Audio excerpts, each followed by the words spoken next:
We're joined by a very special guest this week. He is an Israeli activist and the son of the current Prime Minister of Israel. That would be Yair Netanyahu. Yair, thank you so much for joining the Josh Hammer Show.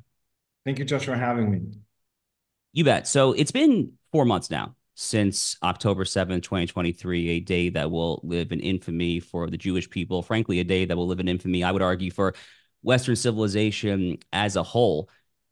What has surprised you in the aftermath of October 7th? Have there been any specific trend lines, whether it's public opinion, whether it's governments who have been stronger or softer when it comes to this conflict that you might support? What has your initial shock value been when it comes to the fallout of October 7th and the war that is now going on? Well, I think my biggest shock is, the Jewish people in Israel has been through the most horrible massacre of Jews since the Holocaust. It's been Israel's version for 9/11, and although less people died, 1,500 people were murdered at that day, but our population is only 9 million, while America's is 300 million. So proportionally, it's like I think 30,000 people would have been killed in on 9/11. And, the terrorists didn't hide what they're doing. They were wearing GoPro on their forehead and broadcasting live the massacre, the mass raping, the mass torturing of children and babies and women and all live to see. So it's not like, I don't understand how could there be narratives that this is not what happened. Well, they were very proud of what they were doing.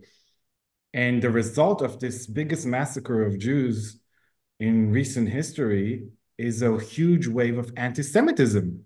Instead of, after 9/11, the whole world united, rightfully so, with the United States and supported the United States. And, huge wave of empathy was rightfully been across the world for the United States and huge support for the United States, including when the United States retaliated 9/11 and went to the other side of the world to Afghanistan to bring down the government of the Taliban that was hosting the 9/11, Al Qaeda terrorist. So, and I don't, not only that it's not happening with Israel, it's the opposite happening. It's the biggest wave of anti-Semitism, I think, since the 1940s, especially in the West.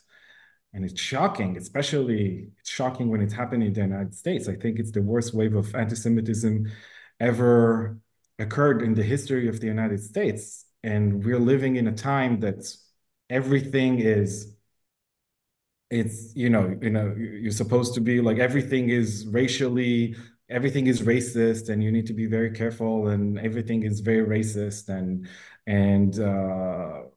but there is one form of racism that is completely acceptable in today's woke progressive world and in America, which is anti-Semitism.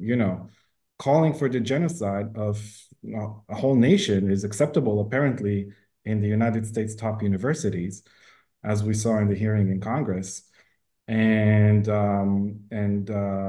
it's shocking. And it's shocking that, well, for me, it's not shocking that this wave of anti-Semitism come from mostly from the camp that says that they are fighting against racism and against discrimination of minorities. And I think there's not Jews are less than 2% of the population of the United States. That's a real minority. Like Yeah. there's Yeah. minority. I think it was Ben Shapiro who was doing a media hit a decade ago. And if I have the quote correctly, I remember Ben saying that Jew hatred is the last politically correct form of bigotry that exists in America. And it's true. It is absolutely true. I mean, you might argue that anti-Christian animus is definitely vogue. It is popular these days, equally disgusting, I would say. But it really is true that Jew hatred is by far the most politically popular, not just politically acceptable, but politically popular form of bigotry. That kind of gets us, and you were touching on this. This kind of gets us to this whole idea of intersectionality and DEI, diversity, equity, inclusion. You mentioned the university professors' testimonies, Harvard, Penn, these so-called elite institutions, which are very much ground zero when it comes to the fight against DEI and wokeism and intersectionality.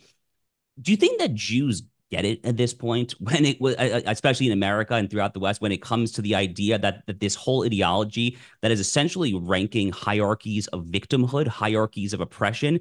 Do you think they get it that when it comes to the Jews, even though historically we are the most oppressed people of all time, do you think they understand that according to this ideology that we're not, that we are oppressors?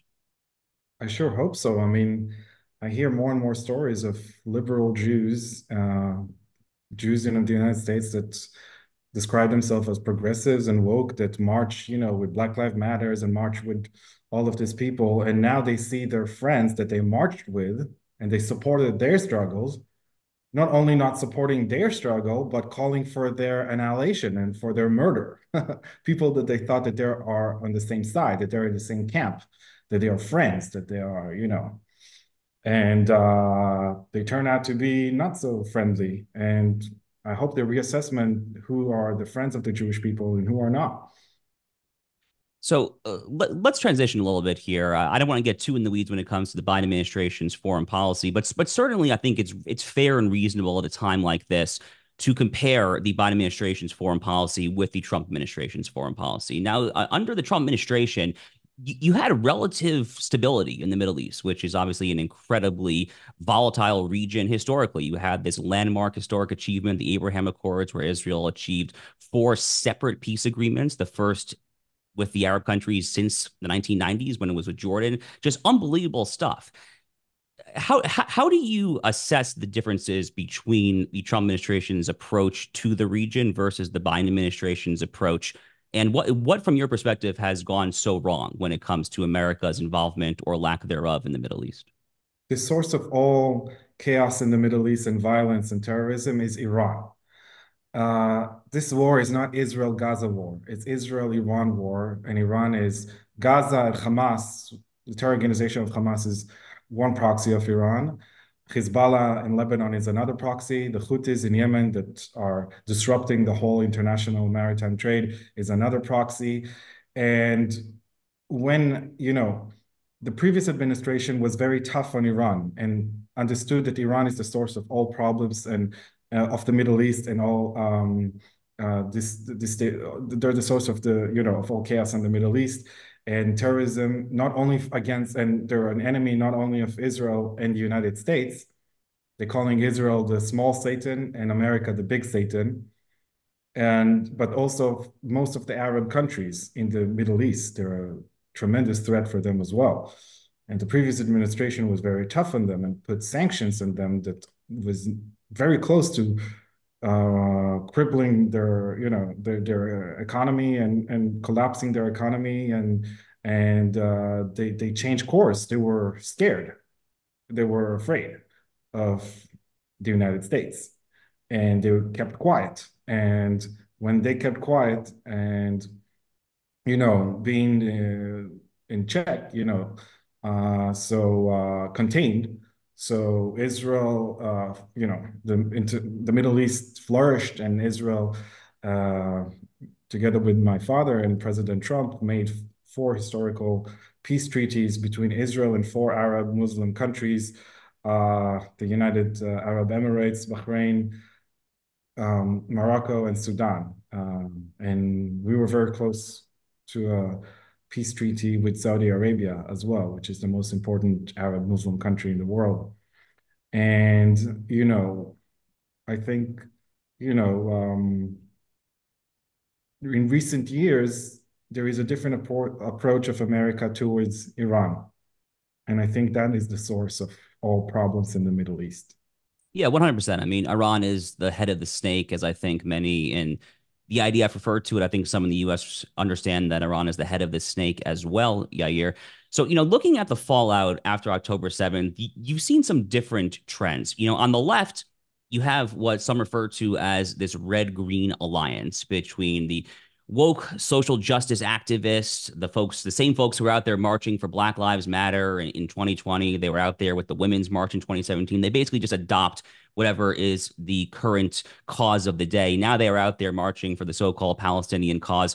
On the other hand, you have seen the rise of a segment within the right, within the American right, and to an extent, perhaps the global right, that is sounding a lot like Charles Lindbergh, a lot like the old kind of 1920s, 1930s era isolationist. And I'm very far from a neoconservative, but I'm also very far from an isolationist. I think that there was a middle ground there. So, what would be your response to both of these camps? I mean, both of these camps seem to have some glaring logical fallacies, some logical inconsistencies. So, why don't you kind of take those one at a time and explain what's wrong with both of those? So regarding the woke progressing camp, it's quite ironic that they're siding now with the Palestinians. I saw a group called Queers for Palestine, which is like Chickens for chicken. Chick-fil-A, right? Yeah, exactly. Chickens for KFC or something like that. Because in the Palestinian territories, being gay is punishable by death, and they execute it quite often. It's not just theoretically. Actually, LGBT people from the Palestinian Authority flee to Israel and get a refugee status in Israel because they know that they will be safe in Israel, and they'll be killed and murdered and probably beheaded in their hometown in the Palestinian Authority or in Gaza. Uh, Women, these people claim they support women equality and feminism in the Palestinian territories, in the Palestinian, in the West Bank and in Gaza. The woman is officially, according to the law, the position of the men, either her father or her husband, and the man is there's no problem if a father or if a husband decided to murder his wife or daughter on, basis, and it's called family honor killing, because this poor lady was caught holding hands with somebody or talking to some guy or whatever. So, and it's legal. It's almost, women are like furniture or something for the men, according to law. And of course, all minorities are being persecuted. Christians are being persecuted and ethnically cleansed throughout the Middle East and in the Palestinian Authority in every place except of Israel in the Middle East. So it's quite ironic. They're setting up with the most not progressive, but regressive, the most Middle Ages, kind of people that want to bring back the world to the time of the Middle Ages, to the 7th century, where, the Sharia law is in charge and women are not allowed to show their hair in public. Maybe wear a veil, not allowed to show anything besides their eyes in public. And it's quite ironic that they're siding with these people that hate them and hate Christians and hate white people in general and hate, everything. They hate America. They hate, you got in 9/11, when there was 9/11, there was a Fox report that you can find it on YouTube that shows the celebrations in the Palestinian Authority That's right. of 11. They were celebrating, and bin Laden is a big hero in the Palestinian Authority. Apparently now in the United States too, in TikTok, with Gen Z, he's a unpredicted hero in Gen Z, but so that's for that side. While Israel is, of course, the most, the only democracy in the Middle East, the only liberal country in the Middle East where, gays are, we have a gay Speaker of the House in Israel. We have the biggest gay parade in the Middle East. We had a woman prime minister, full woman equality, of course, and et cetera, et cetera, and full minority rights for Muslims, for Christians, for everybody. They go all the way to the higher ranks in the government, in parliaments, and the Supreme Court, and everywhere. Full civil rights, of course. Okay, so that's regarding the Red-Green Alliance. Regarding the new isolationist voices in the conservative side, the United States is the greatest power in the world, the greatest superpower in the world, and the great superpower can walk and chew gum at the same time. We saw with the Trump administration, the border was closed, the southern border was closed. There was hardly any illegal immigrants at the time of Trump administration. And at the same time, the Trump administration was very actively involved in foreign affairs, including containing Iran and bringing the peace accords together with my father to the Middle East, and doing other stuff, of course, in other regions out of the Middle East. So it's not either or. You can do both. Iran already have Israel way inside their range of all of their missiles. but they're building ICBMs, which is intercontinental missiles that can reach to the eastern coast of the United States. It's a fact. They're not hiding it. They're actually bragging about it. And this ICBMs will be able to carry a nuclear weapon. And they're very close to having a nuclear weapon. And the reason they don't need this ICBMs to get to Israel. They can get to Israel with their missiles, with their current missiles. They need it in order to get to the eastern coast of the United States. So Iran is a huge, think about ISIS. ISIS was a problem. Everybody understood that ISIS is a problem for America, although it's in the Middle East. Iran has the same ideology of ISIS, but with all tons of oil and on the verge of having a nuclear weapon. So if ISIS, this group of small group relatively of terrorists with sandals and Kalashnikovs are a threat to America, so a country with 80 million people, with a big chunk of the world oil on the verge of having a nuclear weapon, building intercontinental missiles that can reach to the East Coast, it's definitely a problem to America, not just for Israel. Yeah, 100%. And I'm so happy that you mentioned the Trump administration's foreign policy as walking and chewing gum at the same time, because as I've explained on this show, I mean, this idea that the Trump administration's foreign policy was this Ron Paul isolationism, it's totally insane. I mean, they showed restraint at times. They also were very vigorous at times. I mean, just ask Qasem Soleimani from the grave, Yeah. whether the Trump administration's foreign policy was quote unquote isolationist. So the war continues, obviously, in Gaza, and you have seen the bringing back to the surface of discussions of the so-called peace process with the so-called Palestinians. And you've seen the Biden administration, the Secretary of State, Tony Blinken, who has leaked to the media that the U.S. State Department is allegedly considering plans to formalize a so-called Palestinian state for the first time in American history. And because of all these trends, because of the war, you've now seen a lot of people talking once again about the history of the region of Israel and so-called Palestine. And there was just so much misinformation on this, Yair, as you know, perhaps better than anyone. I've explained it on this show before about how the PLO was basically created in the 1960s as a Soviet Kremlin psychological warfare operation. They literally recruited Yasser Arafat out of exile in Tunisia, brought him back to Ramallah. I mean, the whole thing is just totally upside down, insane. You wrote a great piece for Newsweek back in October 2022, Why the Jewish People Are the Rightful Owners of the Land of Israel, really going deep on the history of the region and just disproving this lie about how 1948 was a so-called Nakba, about how the Arabs are the indigenous people to the land there. Why don't you start to walk us through some of what you wrote in that piece? Because that history, frankly, has never been more important than it is right now, while the United States is not so subtly flirting with the idea of a so-called Palestinian state. Right. So, by the way, you mentioned the PLO and their creation by the Soviets in the 1960s. So that's very interesting because the Palestine Liberation Organization, or the PLO, was created in 1964. Israel took control of the West Bank, what we call Judea and Samaria, according to history, it's Judea and Samaria, East Jerusalem and Gaza in 1967. In 1964, the whole of the West Bank, East Jerusalem, and Gaza were in Arab hands. Jordan controlled the West Bank, and Egypt controlled Gaza. So which Palestine did they want to liberate? They said in the charter, not the West Bank and Gaza, that should stay at the hands of Egypt and Jordan. But the core of Israel, Tel Aviv, West Jerusalem, Haifa, the whole country of Israel, including the West Bank and Gaza, it's in the size of New Jersey. So it's very, very small. And again, Yasser Arafat, that was the biggest leader of the Palestinians, was actually Egyptian, that was born in Cairo. Right. And again, even their flag is identical to the Jordanian flag. They couldn't even be too creative with their flag, Going back, so there's many layers. There's modern and ancient layers. Going back, like, where does the name Palestine came from?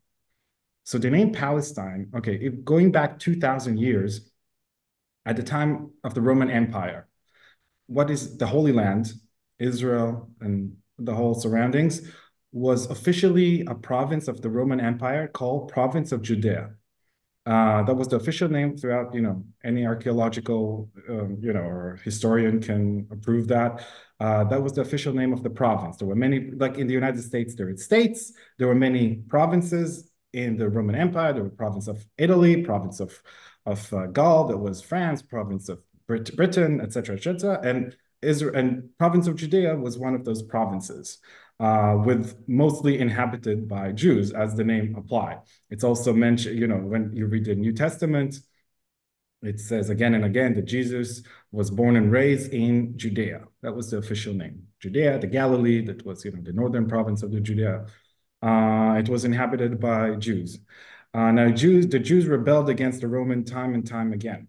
And in 120 AD, there was a big revolt called Bar Kokhba revolt, when the Jews rebelled against Emperor Hadrian, the same guy that built the famous wall in England. And Hadrian was really upset because the Jews managed to get to push out the Romans and get independence for 1 year. He brought all the legions throughout the empire to crush the revolt, and of course, the biggest superpower in the world managed to do that. They crushed the revolt. And they killed hundreds of thousands of Jews, took hundreds of thousands of Jews as slavery, and one of the punishments was to change the name of the province from province of Judea to province of Syria, Palestine. So where does the name Palestine come from? The name Palestine came from the ancient Philistines, that the Romans knew them as the ancient nemesis of the Israelites. Now, the Philistines had nothing to do with Arabs or Islam, of course. They were an ancient people coming from Greece to invading to the Eastern Mediterranean around 3,200 years ago, 3,200 years ago, 3,200 years ago. And the name Plishtim, in Hebrew, means invaders. This is how the ancient Israelites called them, because they came from the sea, invaders. We don't know how they called themselves because they had no written language. And at the time of the Romans, 2,000 years ago, they were already long extinct. They got together with the 10 tribes of Israel at the time of the Assyrian occupation and exile. They got exiled throughout, this empire around 2,600 years ago, and disappeared from the pages of history. That means that at the time of the Romans, even, they were long gone, 2,000 years ago. But they just named it in order to make it more painful for the Jews, naming it under the same name, their ancient nemesis. We also know for a fact that they were Greek people, the ancient Philistines, and have nothing to do with Arabs, because we have their graves, ancient graves, throughout the coast of Israel. And when you extract the DNA from this coast, from this bones, you see that their DNA is Southern European and Greek. But because the Romans changed the name to Palestine, it got stuck in European languages, like everything, like the ABC we use, the month of the year, everything from European languages and culture eventually comes from the Roman Empire. So the name of the geographical area of the Holy Land was named Palestine, the same way you would call North America. It doesn't apply on any ethnicity or people living there. In fact, fast forwarding, almost 2,000 years to modern time, when the Holy Land was under Turkish control, the Turkish Empire for 400 years, there was no Arab state or Muslim state with independence in the land of Palestine with the capital Jerusalem. Never. It was always a part of other empires since the Jews lost their independence. And under the Turkish Empire for 400 years, it was not even a province of its own. It was part of the Syrian province with the capital in Damascus.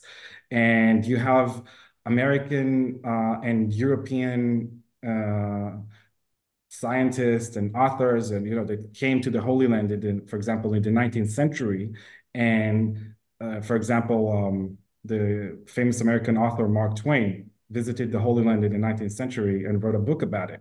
And he described an empty and desolate land with, no people, almost no people. And he was not a Zionist, he was not a Jew, it was before Zionism. That was in the middle of the 19th century. Actually the only people that called themselves Palestinians were the Jews. Bank of Palestine was a Zionist bank.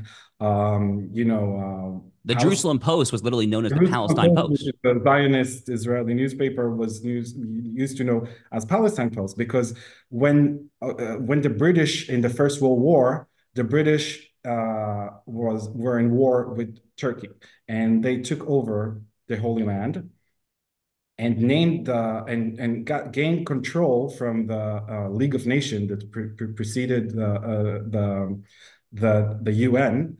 They get control of the Holy Land in a form of mandate, meaning that they control the Holy Land, but for a temporary amount of time. And the mandate was called, they called it British Mandate of Palestine after the ancient Roman name. And the only people that called themselves, again, Palestinians were the Jews. The Arabs actually called themselves Southern Syrians or just Arabs. And while they got from the League of Nations the mandate to Palestine, they you need to specify who are the natives that's supposed to inherit the land once they're, because again, mandate is a form of having a colony, but for a temporary time, not forever. So you need to specify who is supposed to inherit the land, which kind of native is supposed to inherit the land. And it says specifically that the Jewish people are the only inheritors of the British Mandate of Palestine. It says it was agreed in the San Remo Agreement of the end of World War One in 1920, I 1920. think. 1920, exactly. It was the 1920 San Remo Accords were like all the winning powers of World War One came together and split the Middle East and Europe again after the war. The Turkish Empire, was already Turkey, ceded the Holy Land to the British government. So Britain was legally in control of the Holy Land. And in the British Mandate of Palestine, they adopted the Balfour Declaration calling for a Jewish independent state in the Holy Land, in the land of Israel, in Israel. And it was later ratified in the British Parliament, becoming part of British law, in the US Congress, becoming part of American law, and all the League of Nations mandates when the UN was created after the Second World War was automatically adopted. So it's actually part of the UN Charter, believe it or not. Quite ironic, based on the UN, behavior. So this is binding international law, and it's including all of the West Bank, Israel, and the Gaza Strip. And the status never changed. When Israel was created in 1948, was declared, all the Arab countries surrounding Israel declared war and invaded Israel. And the Jordanian army crossed the Jordan River and managed to occupy what they call the West Bank, because I come from the East Bank of the Jordan River. And the Egyptian army invaded and managed to occupy the Gaza Strip. So the new line between Israel and the West Bank and Gaza was only a ceasefire line with no legal basis. It was only where the forces stopped fighting, ceasefire line. Actually, at the end of the 1948 independence war of Israel, Israel approached Jordan and Egypt asking to let's make the new ceasefire line an international recognized border. And they refused because they didn't recognize Israel as a country or that has the right to exist. So it was never became a part of international law. In 1967, when Israel was attacked and defended itself and took control of the West Bank, East Jerusalem, and Gaza, it actually brought back to its territory what it belongs to its territory according to international law, according to the San Remo Accords and the British Mandate of Palestine in the Balfour Declaration. And so that's like Yeah, yeah. a history. It's actually that's an extremely helpful history lesson. Obviously, I think it's actually probably it's an even stronger case than what you're saying. Actually, believe it or not. So there's a not to nerd out, but we'll nerd out a little bit here. There's a principle of international law called uti possidetis juris, which basically says that when a new legal entity, a new sovereign entity is created, that entity then inherits the borders of the previous entity that existed there. So at the time that David Ben-Gurion declares independence, 1948, Harry Truman, the president, recognizes it within 10 to 15 minutes or so. At that time, the then new and nascent state of Israel inherited the borders of mandatory Palestine, which included all of Judea and Samaria, included all of what the international community refers to today as the so-called West Bank. Yeah, yeah, would love to talk to you for so much longer, but unfortunately, we're starting to run out of time here. But let's go out on this note. I just want to finish what you. First of all, it's true, and the basis of this international law, thing that you said, it's also the basis of the sovereignty of most African, Eastern European, and Asian country post-colonialism. So, that's why you got the Yeah. borders throughout the world in most countries. So that's also very powerful. And also, digging the West Bank, it's the hillside 10 miles east to Tel Aviv. And everywhere you dig there, you find Jewish archaeological, findings from, 2,000 years ago, 3,000 years ago. In the Palestinian Authority, the most common last name is El Masri, which means Egyptian in Arabic Wow. because they're origin from Egypt. The second most common name is Hijazi, which is an area of Saudi Arabia. The third most common last name is Halabi, which is Aleppo in Syria. Right. Most of the Arabs living either in Israel or in the West Bank and Gaza are descendants, not all of them, but most of them are descendants of immigrants that came from neighboring Arab countries at the time of the Turkish Empire and the British Mandate. So with all that said, this is all correct. I mean, this history is emphatically correct. It seems like the West just does not care. I mean, it seems like most people are either willfully naive or just flat out ignorant. They just don't seem to care about that. And I guess having acknowledged that most of the mainstream media, most of the Western elites at places like the United Nations, the New York Times, the European Union, all the above, they just don't care tragically about this authentic, real history that you and I have just discussed. What would be your message then to those who just continue, despite all of what we just said, to push for this creation of an independent so-called Palestinian state? So again, the Palestinians are Arab Muslims. The Arab Muslims have 22 countries. Muslims have 50 countries. If you take the land mass of the Middle East, Israel, including the West Bank, it's not even 0 point something percent. So it's not like the Arabs, if you ask the Palestinian, what is the difference between you and a Jordanian? It's like, what, they even have the same flag, well, they speak the same language, they have the same families, they're cousins, it's all, you know, Israel cannot survive with a Palestinian state. The distance from Tel Aviv, which is our biggest metropolitan area, our New York, to the West Bank is 10 miles. And the 7th of October, the terrorists from Hamas invaded from the Gaza Strip to Israel and penetrated more than 20 miles inside Israel. If they would do the same from the West Bank, Israel would be annihilated at the same day if the West Bank was not under Israeli control. Now, let's go back with the example of Gaza. Gaza was under Israeli control, and there were 10,000 Jewish Israeli civilians living there. In 2005, Israel pulled out unilaterally from the Gaza Strip. We kicked out 10,000 Israelis from their homes, they were born in their homes, their parents were born in them for several generations. They had farms there. They lost their lands, they lost their farms. We kicked out everybody, the whole families together with kids, even the graveyards. We took the bodies out of the graveyards, so we didn't even leave the graveyards. And we left the Palestinians there, all the greenhouses and all the facilities and everything. And we said, here, you want a state? Take a state. Gaza will be, you want a state? Gaza will be your state. We pulling out, all the army went out, and billions of dollars of humanitarian aid flooded Gaza from around the world. Actually, more money Gaza received since 2005 than Germany and Japan received after the Second World War. Wow. And we're Germany and Japan, and look where is Gaza now.